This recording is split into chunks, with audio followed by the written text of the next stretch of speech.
क्योंकि needy subject है। प्रेम है क्या? प्रेम और प्यार, प्यार और प्रेम दोनों पर्यायवाची शब्द हैं। भगवान राम और दशरथ जी का आपस में प्रेम था, जिनके लिए उन्होंने प्राण त्याग दिए। माता कौशल्या को भगवान राम से, सीता जी से प्रेम था, वो उनको अपनी बेटी मानती थी। राधा को कृष्ण से प्रेम था। सूरदास के पदों में लिखा गया है कि मेरे तो गिरधर गोपाल दूसरों न कोई, जाके सिर मोर मोर मेरे पति सोई। साहित्य के अंदर गोस्वामी तुलसीदास ने लिखा है कि मोर जो है प्रजनन क्रिया नहीं करता है, पैसा उसमें नहीं आता है, कामुकता नहीं आती है। मोरनी मोर के आंसू को पीकर गर्भाधान होती है, वैसे पति को माधुर्य संबंध में अपना प्रियतम मानती है। तो कवि का कहना है कि प्यार राजा प्यार रानिया, प्यार के इतिहास की कहानियां, ऐसी परिभाषा केहू बिना पावल प्यार के। प्यार का गंगा जी के पानी, गंगाजल एहन पवित्र होला। विशेष ऐसा बात एगो कवि लिखता है कि दू बहन बड़ी फुलेश्वरी फुलेश्वरी, दोनों बहन अपना बहन के गांव जाता रही, तब तक अपना क्यों रिश्ता से कहता रही। बड़की बहनिया कहती कि आई लव यू जीजा जी, आई लव यू चाचा, आई लव यू फूफा। छोटकी बहनिया कहती कि क्या कहता रहे, लव यू कहता रहे। बड़ी बहन कहती है कि देखो यदि प्रेम करना खराब है, यदि प्रेम करना पाप है तो पुण्य किसका नाम है? यदि वस्तुतः प्रेम खराब होता है, लेकिन नहीं, आज के लोग प्रेम को बदनाम करती है। कैसे? मेरे सवाल तीन सवाल है और चौथा में उत्तर है। ये तीन सवाल यदि गलत है तो प्रेम करना खराब माना जाएगा। क्या कहते हैं? एगो के नाम फुलेश्वरी बा, एगो के नाम फुलेश्वरी बा। आज के डेट में तो कभी लिखा तो नेहा पिंकी का घर, जो हमारे घर की बेटी बहन के नाम बा, ये निंदनीय अपराध है, नॉन अवेलेबल अपराध है। अरे की प्यार जैदी कोई मानल पापड़ी फुलेश्वरी। बड़की बहन कहती है छोटके से यदि प्रेम कैल प्यार कैल यदि खराब हो कि प्यार कैली यदि माने पापड़ी फुलेश्वरी।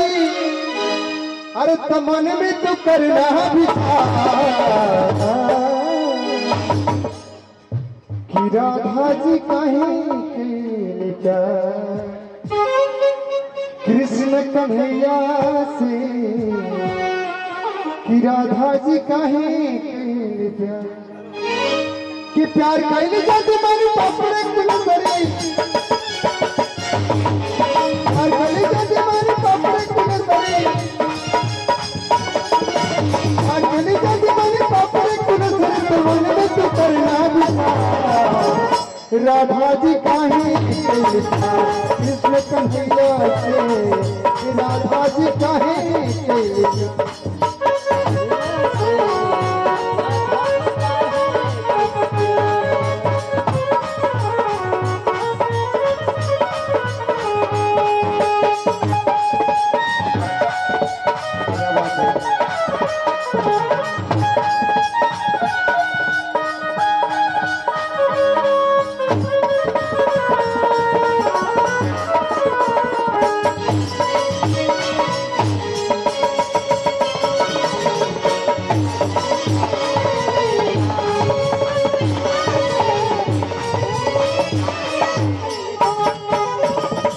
अगली कड़ी में कि गौरी पूजन करे हरे जनका दुलारी। जनघरी माँ जगत जननी जगदम्बा अम्बा परम्बा सीता जी उस वाटिका में पहुंचल बड़ी। ठीक वही समय में भगवान राम लक्ष्मण फिर सौमित्र मुनि के साथ पहुंचल बड़ी कि गौरी पूजन करे जनका दुलारी। ताही समय पहुंचे श्री राम धनुधारी। खाली हमें पैसा लगता है बजाओ लोग कि गौरी पूजन करो जनका दुलारी।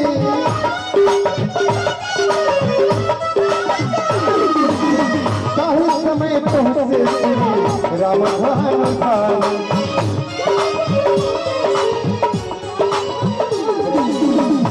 गौरी पूजन करके थी सीता जी बड़ी ठीक हुई समय में भगवान गुरुवार क्या होता कि रूपवा के ठीक से नहीं रखा हो पावनी ठीक से नहीं रखा हो पावनी सुध बुद्धि हरि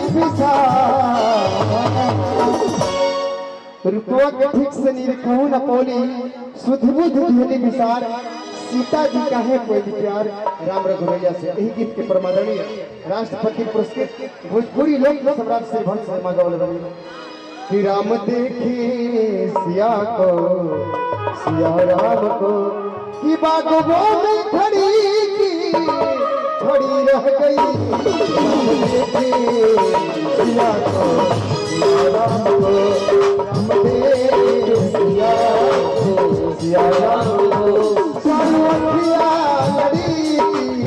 लड़ी रह गई राम देखे सिया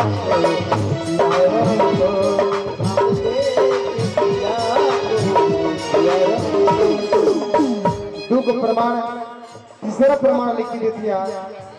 अभी तक तो आप लोग राधा कृष्ण के जुगल जोड़ी के बड़ा बखान ने राम सीता के तीसरा अंतरा में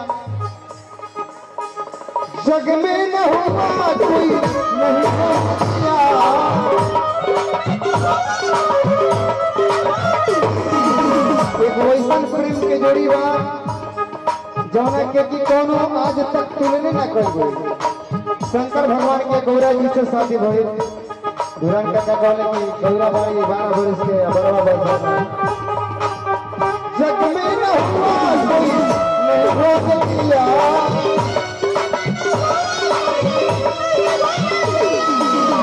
प्रेमवार चले राजा हिमाचल के धिया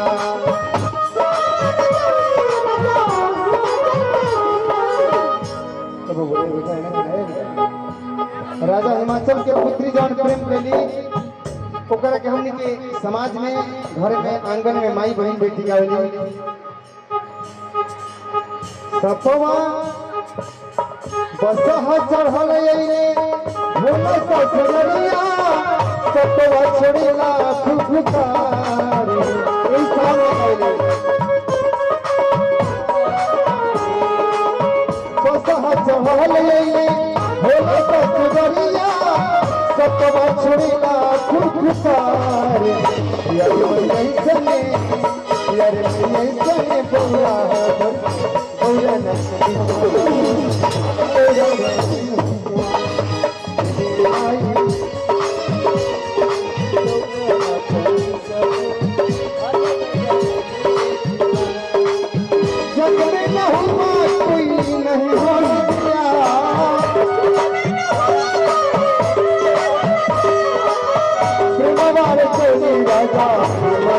धिया अंग में विभूति सर्प बिछुअन के माला अंग में विभूति सर्प बिछुअन के माला बा रूपवा लागे रवि करा कि गौरा जी काहे कैली प्यार ओह बिस्तिया से। 3 गो सवाल लड़की देवस की बताओ कि राधा जी काहे प्यार कैली कृष्ण कन्हैया से, सीता जी काहे कैली राम रघुवैया से, आ गौरा जी काहे कृष्ण प्रियवैया से।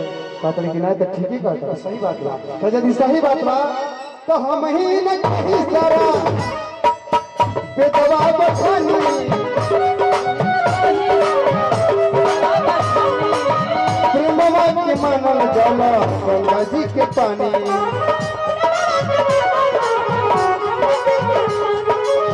प्रेम बिना जिंदगी सब करे अधूरा बा।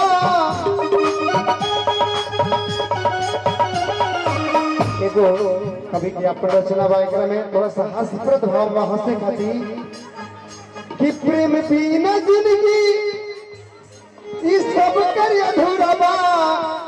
अरे ये हाथ भी दबा के साथ बड़की बहनी छोटकी से कहतिया कि हम कहब कि तू कल प्यार। ये बातें काल्पनिक है, अगर मिलता है तो संजोग मत कहा जाएगा। कि हम कहब कि तू कल प्यार कौन गोया से राधा जी काहे